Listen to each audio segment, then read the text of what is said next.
আসসালামু আলাইকুম প্রিয় দর্শক, অন্য মঞ্চের আলোচনায় আপনাদের সকলকে আমন্ত্রণ জানাচ্ছি। এখন হাসনাত আব্দুল্লাহরা প্রধানত ক্ষুব্ধ এ কারণে যে তারা মনে করছেন ওসমান হাদি একজন ভারতীয় আধিপত্যবাদ বিরোধী নেতা হয়ে উঠেছিলেন বলেই তার উপর এই হামলা। এবং সরাসরি হাসনাত আব্দুল্লাহ ওই প্রতিরোধ সমাবেশে বলেছেন যে ভারত বাংলাদেশকে ফিলিস্তিন বানাতে চায়, ভারতকে স্পষ্ট ভাষায় বলতে চায় যারা বাংলাদেশের সার্বভৌমত্ব, সম্ভাবনা, ভোটাধিকার ও মানবাধিকারকে বিশ্বাস করে না তাদের আশ্রয় প্রশ্রয় দিচ্ছেন। ভারতের যারা সেপারেটিস্ট আছে বাংলাদেশে আমরা তাদের আশ্রয় প্রশ্রয় দিয়ে যে সেভেন সিস্টার রয়েছে সেটাকে ভারত থেকে আলাদা করে দিব। বাংলাদেশে জুলাই আগস্ট আন্দোলনের তরুণ নেতাদেরকে নির্বাচনী হাওয়া জোরদার হওয়ার পর বেশ কিছুটা ম্রিয়মাণ হয়ে উঠতে দেখা যাচ্ছিল। একদিকে তো জাতীয় নাগরিক পার্টির নেতৃবৃন্দের জন্য তাদের জুলাই পদযাত্রার পর ওই আগস্ট থেকেই ম্রিয়মাণ হওয়ার শুরু, কারণ লোক জমাতে পারছিলেন না, নেতা কর্মী সমর্থকেরা বিভিন্নভাবে বিক্ষিপ্ত হয়ে পড়ছিলেন। আর নির্বাচনী প্রচারণা শুরু হওয়ার পর কে কোন আসনে দাঁড়াবেন সেটা নিয়েই যখন সন্দিহান, আর দাঁড়িয়ে ভোট পাবেন কি করে, বড় কোনো জোটে জায়গা না পেলে ভবিষ্যৎটা কি দাঁড়াবে, রাজনীতি এবং সংবাদ মাধ্যমের মনোযোগ পাওয়া, জাতীয় নাগরিক পার্টির জন্য এ দুই একরকম শেষ হতে বসেছে কিনা, এসব নিয়ে আলোচনা যখন তুঙ্গে তখন ওসমান হাদির ওপর হামলার ঘটনা আবারও জুলাই আগস্ট আন্দোলনের নেতৃত্বকে সামনে নিয়ে এসেছে সংবাদ মাধ্যমের এবং বাংলাদেশের রাজনীতি। হাসনাত আব্দুল্লাহ জুলাই আগস্ট আন্দোলনের সবচেয়ে পরিচিত মুখদের একজন, সম্মুখ সারির এক নেতা, যিনি কিনা মানে একরকমের চোখ পাকিয়ে হাত ঘুরিয়ে বক্তৃতা দিয়ে একটা ক্রোধ ক্ষোভের বহিঃপ্রকাশ ঘটিয়ে ভেঙে দেব, গুড়িয়ে দেব, উড়িয়ে দেব বলে 2024-এর জুলাই আগস্ট থেকে, বিশেষ করে আগস্টের পর থেকে বাংলাদেশের ঘরে ঘরে পরিচিত হয়েছেন। তিনি গত কয়েক সপ্তাহ ধরে বেশ ম্রিয়মাণ হয়ে পড়েছিলেন। সংবাদ মাধ্যমে খুঁজে খুঁজে তার খবর বের করতে হতো যে হাসনাত আব্দুল্লাহ কই গেল, এরকম করে খুঁজে সার্চ দিয়ে বের করলে দেখা যেত তিনি কুমিল্লায় তার এলাকায় গিয়ে উঠানে উঠানে বৈঠক করছেন মা চাচিদের সঙ্গে এবং বলছেন যে 500টা ভোটও যদি তিনি পান সেটাও তিনি মনে করেন অনেক বড় ব্যাপার। তিনি বলছেন যে আপনারা ছাড়া আমার আর কেউ নাই বলে গ্রামের মানুষকে জড়িয়ে ধরে ধরে কাঁদছেন। এসব ভিডিও, রিল বিভিন্ন সামাজিক যোগাযোগ মাধ্যমে হাসনাত আব্দুল্লাহকে খোঁজাখুঁজি করলে পাওয়া যাচ্ছে, কিন্তু মানে দৃশ্যতই স্পষ্টতই মনে হচ্ছিল যে জুলাই আগস্ট আন্দোলনের এই নেতাদের ওই যে ভেঙে দেব, গুড়িয়ে দেব, শেষ করে দেব, সেই দাপটটা, ক্রোধটা, ক্ষোভটা, রাগটা কমে আসছে। কিন্তু ওসমান হাদির ওপর হামলার ঘটনার পর আবারও ক্রুদ্ধ, ক্ষুব্ধ, রাগান্বিত তরুণ নেতারা সমবেত হচ্ছেন এবং তারা সংবাদ মাধ্যমের শিরোনাম হচ্ছেন, কারণ তারা প্রত্যেকেই বলছেন যে তাদেরও জীবনের হুমকি আছে এবং তারা জীবনের পরোয়া না করেই এই রাজনীতিতে দেশের কাজে এসেছেন এবং তারা সবচেয়ে বড় যে কাজটাকে তাদের উদ্দেশ্য হিসেবে চিহ্নিত করেছেন সেটা হচ্ছে বাংলাদেশে তারা ভারতীয় আধিপত্যবাদের বিনাশ করে ছাড়বেন। ওসমান হাদির ওপর হামলার ঘটনার প্রতিবাদে ইনকিলাব মঞ্চ, ওসমান হাদির দল, তারা একটা সর্বদলীয় প্রতিরোধ সমাবেশের ডাক দিয়েছিল সোমবারে শহীদ মিনারে। সেখানে বিএনপি সংহতি জানিয়েছিল, তবে বিএনপির কোনো নেতা উপস্থিত হয়েছেন এমন খবর পাওয়া যায় নাই। তাছাড়া অন্য সকল দল, জামায়াতে ইসলামী, জাতীয় নাগরিক পার্টি, এনসিপি, এবি পার্টি, গণ অধিকার পরিষদ সহ সকল দলের নেতৃবৃন্দ সেখানে গিয়ে ভারতীয় আধিপত্যবাদের বিরুদ্ধে তাদের সংগ্রাম চূড়ান্ত পর্যায়ে নিয়ে যাওয়ার সিদ্ধান্ত নিয়েছেন, একত্রে শপথও গ্রহণ করেছেন। সেখানে যেই কথাটা বলে বাংলাদেশে ভারতের সংবাদ মাধ্যম জুড়ে মানে শিরোনাম হয়েছেন হাসনাত আব্দুল্লাহ, সেটা হচ্ছে তিনি সরাসরি বলেছেন যে ভারত যদি উস্কানি বন্ধ না করে তাহলে ভারতের সেভেন সিস্টার্সের মানে উত্তর পূর্বাঞ্চলীয় 7 রাজ্যের সেপারেটিস্টদের, বিচ্ছিন্নতাবাদী সংগঠনগুলোকে আশ্রয় প্রশ্রয় দিয়ে হাসনাত আব্দুল্লাহ বলছেন তারা ভারত থেকে ওই সেভেন সিস্টার্সকে আলাদা করে ছাড়বেন। আমার ভাই হাদি যে অনন্তকালের উদ্দেশ্যে যাত্রা করেছে, আমার ভাই হাদিকে আর খুঁজে পাওয়া যাবে না। কথা স্পষ্ট করে বলে দিতে চাই, ভারতের যারা সেপারেটিস্ট আছে বাংলাদেশে আমরা তাদেরকে আশ্রয় প্রশ্রয় দিয়ে যে সেভেন সিস্টার রয়েছে সেটাকে বাংলাদেশ থেকে, ভারত থেকে আলাদা করে দিব।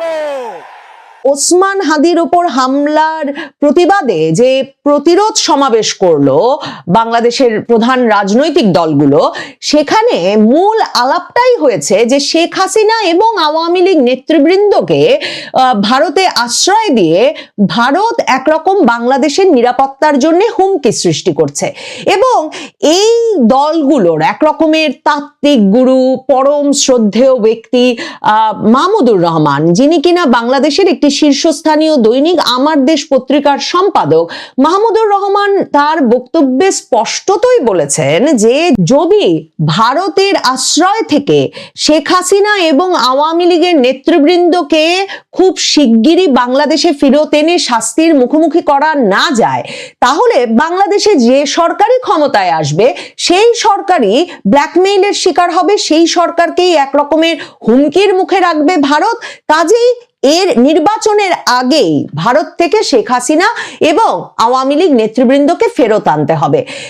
ওসমান হাদিকে যারা হত্যা প্রচেষ্টা চালিয়েছে, একদিকে হাসনাত আব্দুল্লাহ সহ জুলাই আগস্ট আন্দোলনের নেতৃবৃন্দের মূল অভিযোগের জায়গাটা হচ্ছে তারা বলছেন ওসমান হাদির ওপর হামলা চালিয়েছে আওয়ামী লীগের শীর্ষ নেতৃবৃন্দ ভারত থেকে বসে নির্দেশ দিয়ে একরকমের পরিকল্পনা সাজিয়ে।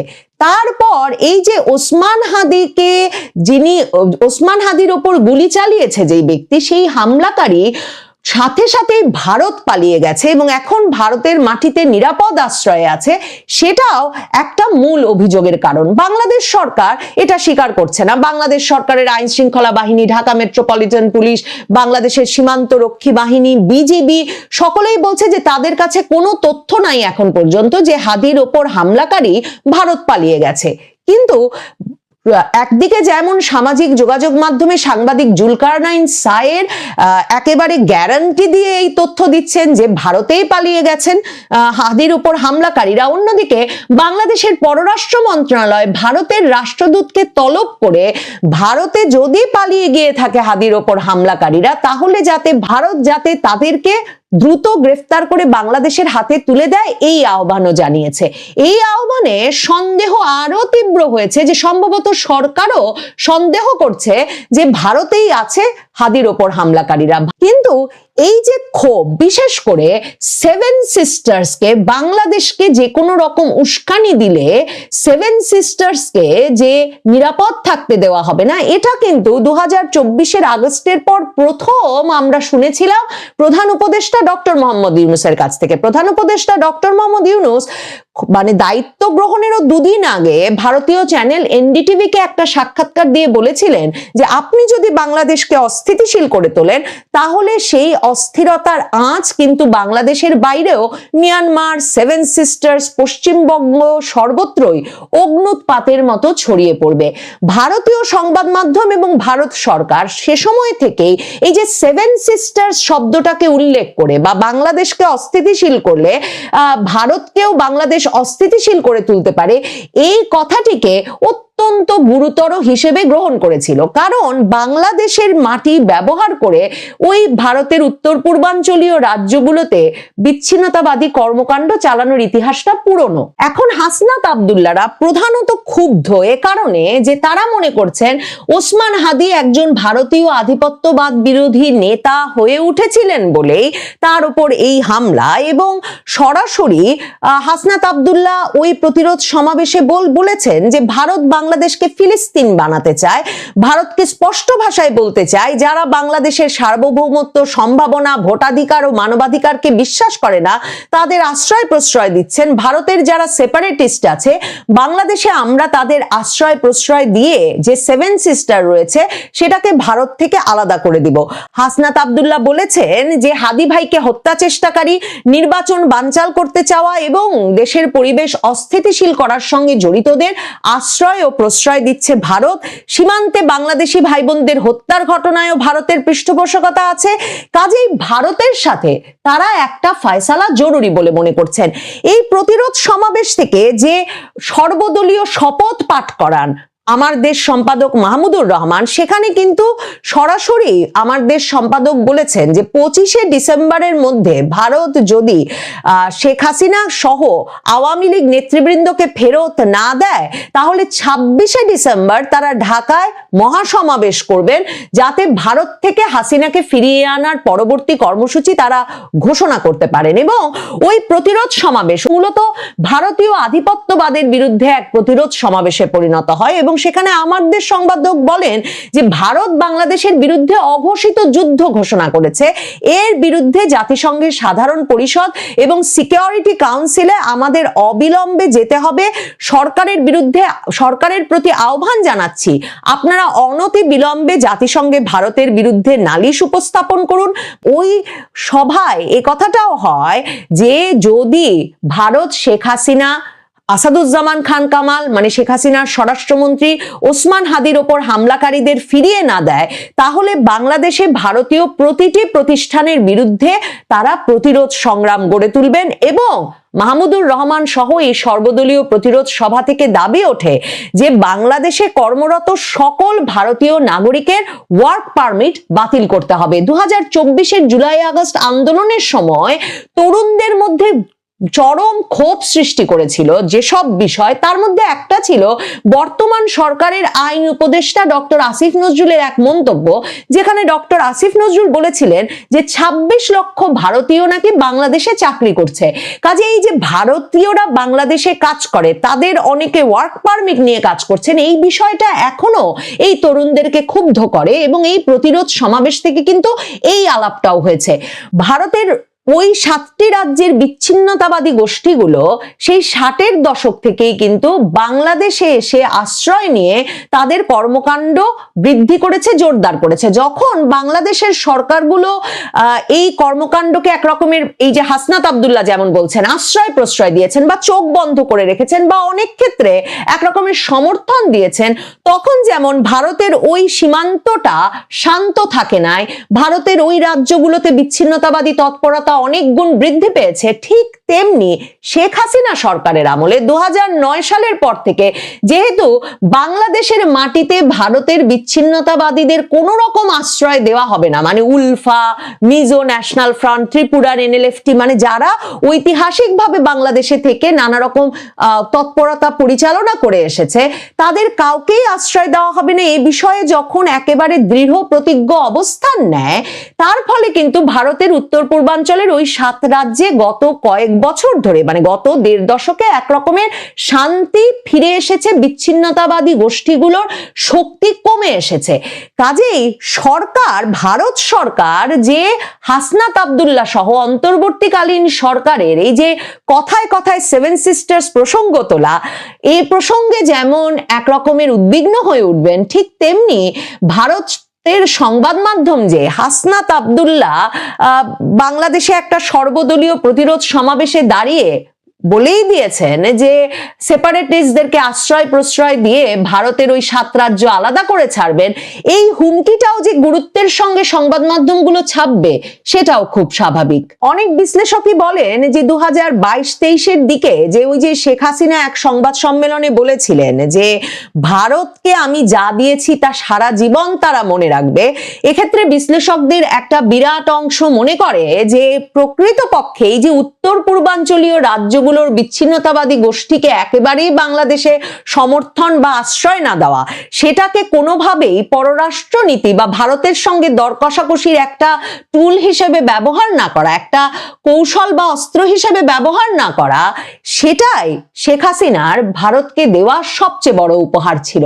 কাজেই সম্ভবত সেটার কারণে কেন ভারত শেখ হাসিনার উপর এতটা নির্ভর করে, এতটা ভরসা করে, শেখ হাসিনাকে এখনো সবচেয়ে নিরাপদ আশ্রয়ে রেখেছে, সেই হিসাবটা করে ডক্টর মোহাম্মদ ইউনূস যেমন ক্ষমতা নেওয়ার, দায়িত্ব নেওয়ার 2 দিন আগে 7 সিস্টার্সকে অস্থিতিশীল করে তোলার এক রকমের আঁচ বা হুমকি দিয়েছিলেন, ঠিক তেমনি এত মাস পরে এসে যখন ভারতের দিকে সন্দেহের তীর এই ওসমান হাদির সহযোদ্ধাদের, তখন তারা আবারও সেভেন সিস্টার্সকে ভারত থেকে আলাদা করে ফেলার হুমকি দিচ্ছেন। ওই প্রতিরোধ সমাবেশে এমন দাবিও উঠেছে যে ভারতের সঙ্গে কূটনৈতিক সম্পর্ক পুনর্বিবেচনা করা উচিত কিনা, যে দাবি ছাত্র শিবির নেতা ডাকসু ভিপি সাদিক কায়েম পররাষ্ট্র মন্ত্রণালয়কে উদ্দেশ্য করেও তুলেছেন, যে বাংলাদেশকে যদি শেখ হাসিনা সহ আওয়ামী লীগ নেতৃবৃন্দকে ফিরিয়ে না দেয় ভারত, তাহলে বাংলাদেশের কূটনৈতিক সম্পর্ক পুনর্বিবেচনা করা উচিত কিনা, কূটনৈতিক সম্পর্ক বন্ধ করে দেওয়া উচিত কিনা। 2024-এর জুলাই আগস্টের আরেক নেতা, বহুল পরিচিত মুখ সার্জিস আলম, তিনি কিন্তু শহীদ মিনারে দাঁড়িয়ে বলেছেন যে ঢাকায় ভারতীয় দূতাবাস ভবন থাকার কোনো অধিকার নাই। ওই প্রতিরোধ সমাবেশ থেকেই হাদির রক্তের কসম খেয়ে এমন প্রতিজ্ঞাও করা হয়েছে যে বাংলাদেশে ভারতীয় প্রতিটি প্রতিষ্ঠানের বিরুদ্ধে এই দলগুলো তাদের সংগ্রাম গড়ে তুলবেন। একটা অস্বস্তিকর সত্য আমরা প্রায় ভুলে যাই কিংবা আমাদের ভুলিয়ে রাখা হয়। মুক্তিযুদ্ধের পক্ষে দাঁড়ানো মানে নৈতিকভাবে আজীবনের জন্য অমোঘ কোনো সনদ হাতে পাওয়া নয়। ইতিহাস আমাদের বহুবার দেখিয়েছে, যুদ্ধের মাঠে যে অবস্থান মানুষ নেয়, শান্তিকালে সে অবস্থান ধরে রাখার শক্তি সবার থাকে না। সময়, প্রলোভন, ব্যক্তিগত ক্ষোভ বা রাজনীতির টানাপোড়েন এসব মিলেমিশে কখন মানুষকে তার মূল অবস্থান থেকে সরিয়ে দেয়। বাংলাদেশের বিগত 50 বছরের রাজনৈতিক ঘূর্ণাবর্তে এই চরিত্র পরিবর্তন আমরা দেখেছি বারবার, ব্যথিত হয়েছি বারবার, কিন্তু বিস্মিত আমি হইনি, আপনারা হয়েছেন। আজকে আপনাদের এরকম এক বিস্ময়কর মনে হতে পারে গল্প শোনাই, চলুন।